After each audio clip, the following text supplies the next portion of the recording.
Why would I hurt our child? I had everything in the world. I have no motive. So tell me where he is and let me help you. I don't know where he is. All I can tell you is I did not hurt him. It began as an ordinary morning in Colorado Springs. A mother, her voice trembling but calm, dialed 911. Her 11-year-old stepson, she said, had gone missing. He was supposed to be at a friend's house, but never returned. Police arrived quickly, searching the home and nearby streets. To them, she was a concerned parent, distraught but collected. What they did not know was that behind that composure lay a secret too dark for any parent to imagine. This was the story of Letecia Stauch and the disappearance of young Gannon Stauch, a case that would reveal a web of deception, a trail of lies, and a truth that would haunt investigators for years.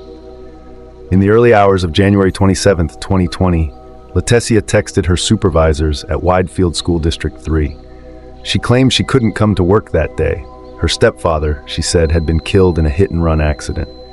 Nearly 6 hours later, at 9:56 a.m., she sent another message. This time, the excuse changed. Gannon was sick, and she needed to stay home. But just 20 minutes later, a neighbor's surveillance camera captured something else entirely. Letecia and Gannon leaving the house together in a red Nissan Frontier. They were gone for hours. Instead of visiting a doctor, Letecia went shopping at a local Petco. She returned home around 2 p.m., and from that moment on, no one ever saw Gannon alive again. By 7 p.m., Letecia made another call. Her voice was steady, almost too calm. "My son was supposed to be home at 6, she said. He went to his friend's house, but he never showed up." Officers responded immediately. Every minute mattered. Every second the boy was missing made the trail colder. As they searched the home, Letecia walked them through certain areas. The living room, a section of carpet that looked burned, and Gannon's bedroom. But strangely, she kept them from exploring the rest of the house.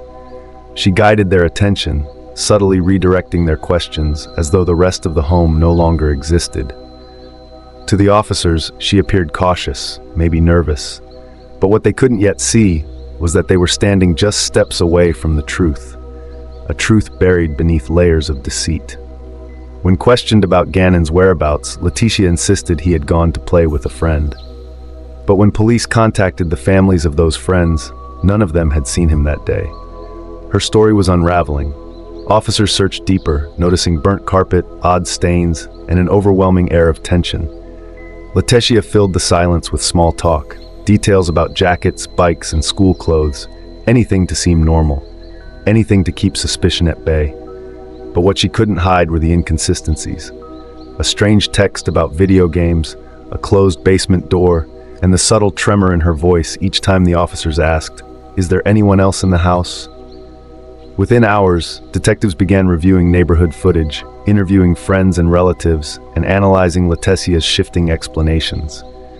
Then a discovery, a video recorded on her own phone just a day before Gannon vanished. In it, Gannon's voice trembles as he promises that what happened was an accident. "Gannon, I promise this is the last time I'm going to ask you. I'm just freaked out, okay? Are you sure you didn't do it on purpose?" He did it. Okay, you promise. You promise. On purpose. Pinky promise. Pinky. Okay, alright, so, listen, we're gonna have to sell stuff to fix it. So, Okay. we figure out what we gotta sell. We can sell the sofa, because we gotta get it fixed, so lady, don't be mad at us and kick us out of the house. Okay? A candle, he says, had fallen, burning the carpet. Letecia's voice, cold and sharp, scolds him for the damage. What the video doesn't show is that Gannon had suffered burns, injuries she never treated. Instead, she focused on the carpet, not her son. Soon, investigators found even more disturbing evidence, a phone call between Letecia and her husband Albert. She explained the incident as minor, claiming Gannon's injuries weren't serious. But Albert would later recall her tone, defensive, detached, and dismissive. He told me it was just his arms. So I didn't see anything that would have thrown a flag that I had to be like, oh my God, emergency or anything like that. But if his arms was bubbling, that's not an emergency?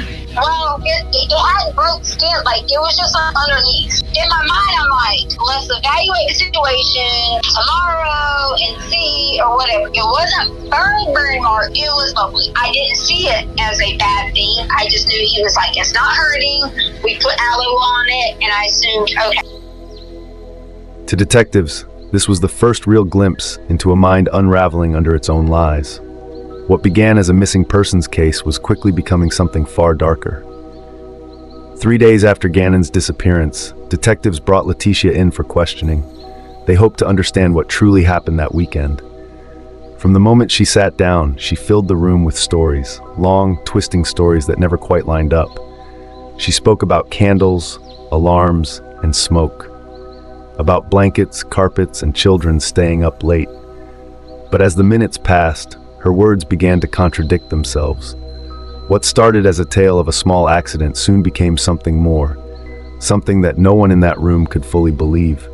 She claimed that Gannon accidentally knocked over a candle, starting a small fire in the basement. She described smoke, panic, and confusion. She even said she'd been burned while trying to put the fire out. But the story didn't fit. How could a simple candle cause serious burns to a child's arms? And why did the details keep changing every time she told the story? At first, she told Albert that the burns were minor. Later, she told investigators that there was bleeding. Because I made a mistake as a parent and forgot to really check him down. And he really got a little bit more burns than he should have. Something that simply didn't align with her earlier version. Every word she spoke brought her deeper into her own deception. Detectives noticed something else. Letecia's tendency to drift into unrelated topics. She spoke about birthdays, family trips, and school events, as if trying to remind them that she was a caring mother. But beneath the surface, they saw a pattern emerging, an effort to rewrite herself as someone incapable of what they already suspected. The truth was beginning to crack through the surface. Then, her story changed again. Gone was the idea that Gannon had gone to a friend's house. Gone was the simple accident with the candle. Now, she claimed an intruder had broken into her home, a stranger who attacked her and took Gannon. And the guy was in there. And I gave him the code. The guy from the... Yeah, it's all my fault. Because I gave him our code to fix the carpet. Okay. He had one of the guns. And then he just knocked me down and towards Gannon's room. The story grew more dramatic with every retelling. A man in gloves, a struggle, a fall, and a mysterious demand for a suitcase. But the facts didn't support it. There was no forced entry, no signs of a struggle, no neighbors saw anyone enter or leave, and security cameras told a different story altogether. When investigators offered to have her examined by medical staff to verify the supposed assault, Letecia refused. It was one more piece in a growing puzzle of lies. They obtained surveillance footage, phone data, and rental records. Each clue pulled them further from her story and closer to the truth. What they found next would turn suspicion into certainty. On the morning of January 28th, the day after Gannon vanished, Letecia rented a car, a white Kia. For 24 hours, she drove nearly 1,000 miles. When the vehicle was returned, investigators discovered evidence that could not be ignored. It was clear Letecia hadn't been searching for a missing boy. She had been covering something up.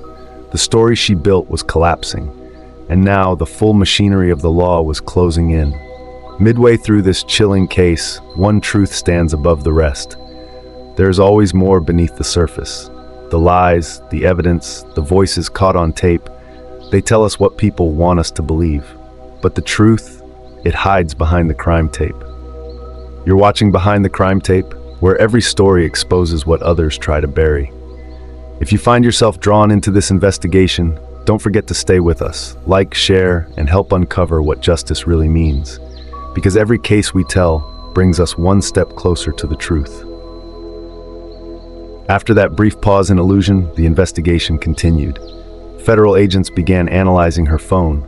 Every message, every deleted search, every trace. What they uncovered painted the portrait of a mind unraveling.